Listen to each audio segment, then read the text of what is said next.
Embrace your ordinary nature. Be a down-to-earth Amitabha-Reciter by Master Huijing. It is not easy to find contentment in being ordinary. Many individuals are often hesitant to embrace their ordinariness, thinking, "The realm of the Buddhas is so profound. Now that I have embarked on the path of practicing the Dharma, if I continue to behave like any ordinary person, how could that be considered as genuine practice?" Those who practice the Pure Land Dharma, in particular, often have doubts. They question how it is possible to attain rebirth simply by reciting the Buddha's name, like some unsophisticated old folk. The truth is that the most profound aspects lie within the ordinary. As the saying goes, the greatest way is the simplest way. So let us embrace our ordinariness. After all, we are mere ordinary beings wandering in samsara, and it is even more crucial for us to find contentment and wholeheartedly commit to living as ordinary people. One of the attributes of the Pure Land School states, "Do not seek extraordinary experiences, but value what is commonplace." Extraordinary experiences are plentiful. If we lack a clear understanding of the underlying principle of the practice, and merely keep seeking exceptional experiences, it will become an endless pursuit. An experience often tends to be more emotional than intellectual. If we remain caught in the experience, we risk losing the right understanding and right views, straying from the right path. Therefore, a practitioner of the Dharma with true faith should rely on the teachings rather than on his personal experience. We should place our trust in the words of the Buddha, adopting his wisdom and perspective as our own, and regarding his realm as our realm.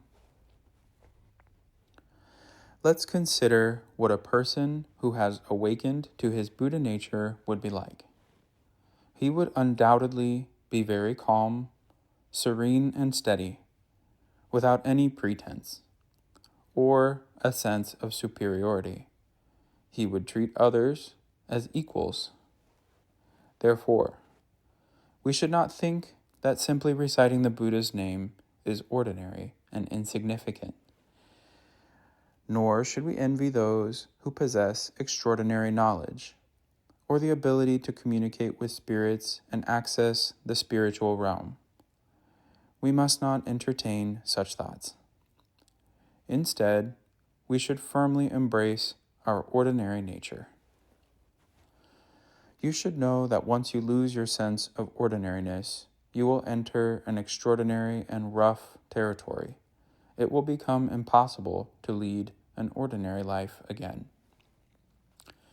How can one become a down-to-earth Amitabha-Reciter?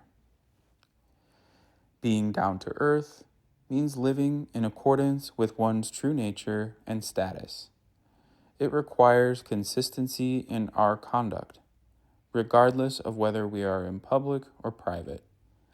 It entails living with honesty and humility, without putting on a facade or acting differently based on the people around us.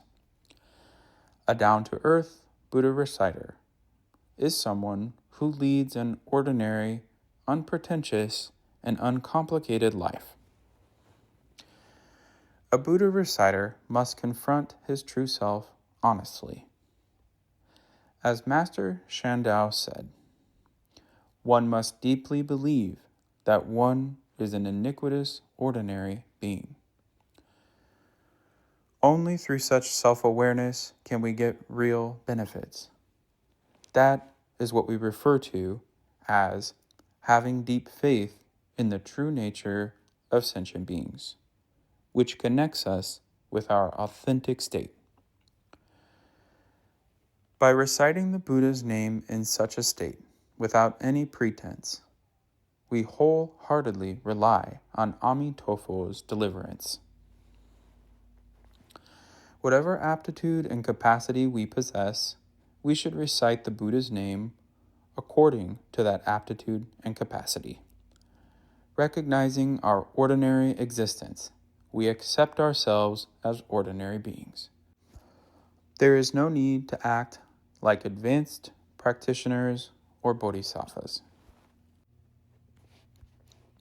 Master Shandao cautions against outwardly displaying virtue and diligence while harboring falsehood within. Our pursuit of Buddhist study and practice should be sincere, not contrived. There should be no artificiality, falsehood, pretense, or superficial adornment.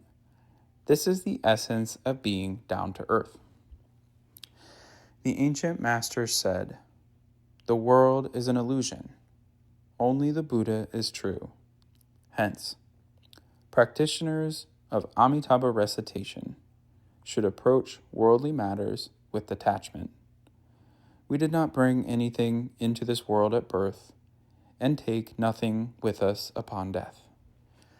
What can we truly take with us when our final breath approaches? Nothing except our karma. If we do not rely on the power of Amitabha, refuse to believe or accept his deliverance, we will remain bound by our karma, endlessly suffering in the cycle of birth and death. Those who study the Pure Land Dharma and understand this truth should lead a life of a simple, honest, and down-to-earth Buddha reciter. Namo Amitabha. Namo Amitabha. Namo Amitabha. Namo Amitabha. Namo Amitabha. Namo Amitabha. Namo Amitabha. Namo Amitabha. Namo Amitabha.